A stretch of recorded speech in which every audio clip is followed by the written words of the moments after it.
आजादी के 75 साल के बाद देश को आजाद भारत का नया संसद भवन 28 मई को मिलने जा रहा है। लेकिन नए संसद भवन के उद्घाटन से पहले ही सियासत शुरू हुई है और विपक्ष हंगामा कर रहा है। विपक्ष ने 28 मई को होने वाले कार्यक्रम का सीधे बॉयकॉट कर दिया है।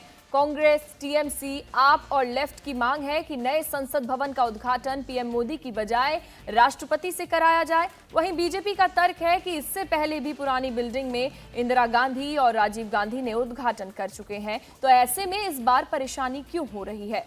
विपक्षी दलों के विरोध की एक और वजह यह है कि 28 मई को वो तारीख है जिस दिन नए संसद भवन का उद्घाटन होना है और 28 मई से पहले ही नए संसद भवन को लेकर सरकार और विपक्ष के बीच संग्राम शुरू हो गया है।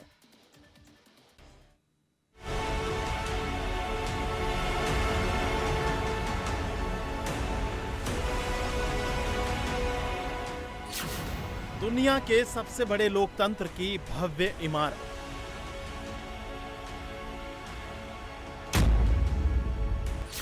$140 करोड़ देशवासियों का गर्व संसद भवन।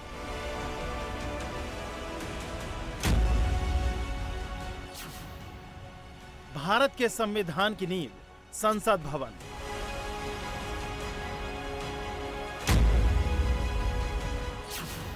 भारत के गणतंत्र की शान संसद भवन।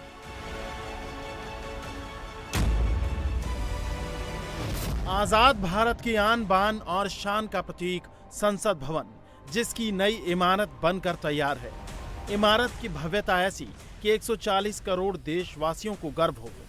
प्रधानमंत्री नरेंद्र मोदी 28 मई को देश को नए संसद भवन की सौगात देने जा रहे हैं। ये मौका दुनिया के सबसे बड़े लोकतंत्र के लिए ऐतिहासिक होने वाला है।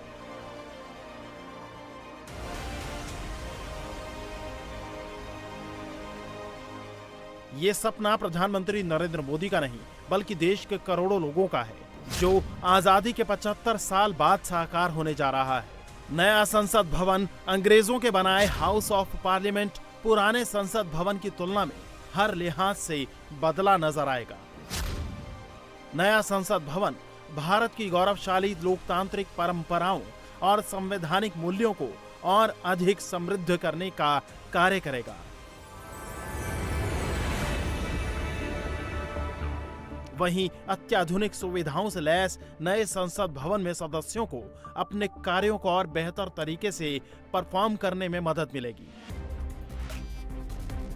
जहां भविष्य के भारत की नींव रखी जाएगी।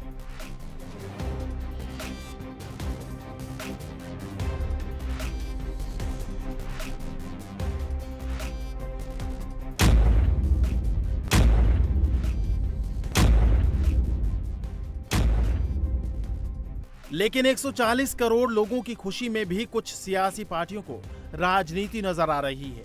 सब एक सुर में नए संसद भवन की इमारत के उद्घाटन का बायकॉट करने में लगे हैं। जैसे ही 28 मई को पीएम मोदी के हाथों नए संसद भवन की तारीख का ऐलान हुआ, पूरा विपक्ष प्रधानमंत्री और सरकार के विरोध में उतर आया। आम आदमी पार्टी के नेता संजय सिंह ने लिखा, संसद भवन के उद्घाटन समारोह में महामहिम राष्ट्रपति श्रीमती द्रौपदी मुर्मू जी को आमंत्रित न करना उनका घोर अपमान है। ये भारत के दलित, आदिवासी का और वंचित समाज का अपमान है। मोदी जी द्वारा महामहिम राष्ट्रपति को आमंत्रित नहीं करने के विरोध में आम आदमी पार्टी उद्घाटन कार्यक्रम का बहिष्कार करेगी। जब बड़ा ऐतिहासिक क्षण है, बहुत बड़ा कार्य होने जा रहा है, नए पार्लियामेंट का आप उद्घाटन कर रहे हैं, एक दलित समाज से आने वाली, एक आदिवासी समाज से आने वाली एक औरत, सम्मानजनक औरत, महामहिम राष्ट्रपति श्रीमती द्रौपदी मुर्मू को ना बुलाकर, उनको न्योता ना देकर आप कैसी मानसिकता का प्रदर्शन कर रहे हैं। सिर्फ आम आदमी पार्टी ही नहीं, सोशल मीडिया पर नए संसद भवन के उद्घाटन कार्यक्रम के बायकॉट की ट्वीट की बाढ़ सी आ गई। कांग्रेस, टीएमसी, लेफ्ट सभी के निशाने पर पीएम मोदी आ गए। ये फेहरिस्त आने वाले दिनों में और बढ़ने वाली है। समझते हैं कि ये इनॉग्रेशन राष्ट्रपति करते तो ठीक होता, क्योंकि राष्ट्रपति हमारा देश के प्रधान हैं और पार्लियामेंट का भी प्रधान है और प्रधानमंत्री केवल लोकसभा में शासक दल के नेता है, तो क्यों राष्ट्रपति को नहीं किया गया? नरेंद्र मोदी अपना प्रचार करने चाहते हैं कि वही पार्लियामेंट का बिल्डिंग बनाए। ये हमें अच्छा नहीं लगा, ये संविधान का खिलाफ हुआ। सौगत राय यही नहीं रुके। टीएमसी को 28 मई की तारीख से भी तकलीफ है। 28 मई को विनायक दामोदर सावरकर का जन्मदिन भी है। पीएम मोदी इस दिन ही नए संसद भवन का उद्घाटन करने जा रहे हैं। टीएमसी की मांग है कि 28 मई की जगह 2 अक्टूबर को गांधी जयंती के मौके पर नए संसद भवन का उद्घाटन होना चाहिए। दूसरी बात है कि पार्लियामेंट का इनॉग्रेशन हो रहा है 28 में, जो विनायक दामोदर सावरकर का जन्म दिवस है।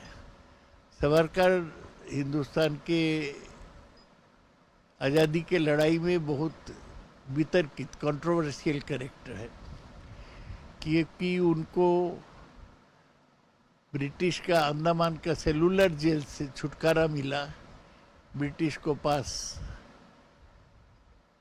मुचलेखा अंडरटेकिंग देने के बाद, और उसके बाद भी वो ब्रिटिश को मुचलेखा देके हिंदुस्तान में रत्नागिरी में रहा, और गांधी मर्डर केस में भी वो अरेस्ट हुआ था, लेकिन उसको छोड़ दिया।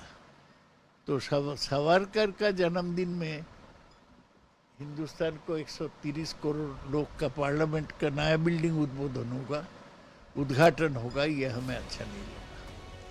विपक्ष राष्ट्रपति के सहारे पीएम मोदी को टारगेट करना चाहता है, क्योंकि उसकी नजर 2024 के चुनाव पर है। यही वजह है कि प्रधानमंत्री के हर काम में विपक्ष को वोट बैंक दिखता है। विपक्ष के नेताओं ने जैसे ही सुर में सुर मिलाया तो सरकार की तरफ से जवाब भी आया। केंद्रीय मंत्री हरदीप पुरी ने कहा कि कुछ लोगों को राजनीतिक रोटी सेकने की आदत सी हो गई है। मुझे लगता है कि कुछ हमारी ये जो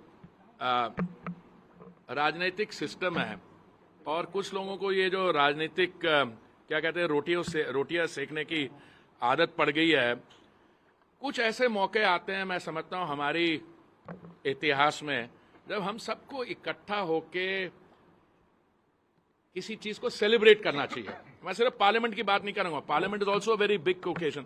75 साल के बाद, और कई कांग्रेस के नेता थे, अभी आजकल तो थोड़ा शोर मचा रहे हैं, वो कह रहे हैं कि हमें नई पार्लियामेंट चाहिए, नई पार्लियामेंट। तो माननीय प्रधानमंत्री जी ने दायित्व संभालने के बाद सिर्फ पार्लियामेंट का डिजाइन नहीं, आपको 2020 दिसंबर में इसका शिलान्यास हुआ। उसके बीच में कोविड की रिस्ट्रिक्शंस रही कंस्ट्रक्शन पे, और अगले कुछ ही दिनों में, जैसे आप सबको जानकारी है, नई पार्लियामेंट की इनॉग्रेशन होगी। कांग्रेस भी मांग कर रही है कि नए संसद भवन का उद्घाटन राष्ट्रपति के हाथों होना चाहिए। राहुल गांधी ने लिखा, नए संसद भवन का उद्घाटन राष्ट्रपति जी को ही करना चाहिए, प्रधानमंत्री को नहीं। राहुल गांधी ने जो लाइन पकड़ी, कांग्रेस का हर नेता उसी सेट लाइन पर चलने लगा। अशोक गहलोत ने भी लिख दिया, माननीय राष्ट्रपति ही देश की संवैधानिक प्रधान होते हैं, अतः संविधान के सम्मान, सदाचार और सदनों की मर्यादा के अनुरूप नए संसद भवन का उद्घाटन उन्हीं के द्वारा किया जाना उचित होगा। यदि इस प्रकार के कार्यों को भी राजनीतिक लाभ, प्रचार व श्रेय लेने की प्रवृत्ति की भेंट चढ़ाया गया तो यह वैश्विक स्तर पर देश की छवि को धूमिल करेगा। राहुल गांधी और कांग्रेस के तमाम नेता नए संसद भवन के उद्घाटन को लेकर पीएम मोदी को निशाने पर तो ले रहे हैं, लेकिन वो अपना इतिहास भूल गए। तो केंद्रीय मंत्री हरदीप पुरी ने कांग्रेस को 2 तारीखें याद दिलाई, जब इंदिरा गांधी और राजीव गांधी ने संसद भवन के अंदर बनी इमारतों का उद्घाटन किया था। हरदीप पुरी ने पूछा, जब तब के पीएम कर सकते हैं तो इस वक्त के पीएम क्यों नहीं? 2 डेट्स मैं आपको बताता हूं। एक डेट है शायद अगस्त 1975 की, जब इंदिरा जी प्रधानमंत्री थी, उन्होंने पार्लियामेंट एनेक्स की इनॉग्रेशन की थी। ठीक है। दूसरी डेट है, जहां तक मुझे याद आता है, 87 की 15 अगस्त 87 में राजीव जी जब प्रधानमंत्री थे, उन्होंने पार्लियामेंट लाइब्रेरी की। अगर आपके हेड ऑफ गवर्नमेंट इनॉग्रेट कर सकते हैं पार्लियामेंट की एनेक्सी को और लाइब्रेरी को, तो हम इस समय के हेड ऑफ गवर्नमेंट क्यों नहीं कर सकते? Simple is that. 10 दिसंबर 2020 को प्रधानमंत्री मोदी ने संसद के नए भवन का शिलान्यास किया था। ये रिकॉर्ड वक्त में बनकर तैयार हुआ है। आजाद भारत का ये अमृत महोत्सव है, लेकिन सवाल यह है कि विपक्ष कार्यक्रम का बॉयकॉट कर लोकतंत्र की मिठास में कड़वाहट क्यों घोलना चाहता है? इंडिया टीवी हर वक्त हर जगह डाउनलोड करने के लिए सर्च करें India TV news Google play store या ऐप स्टोर पर।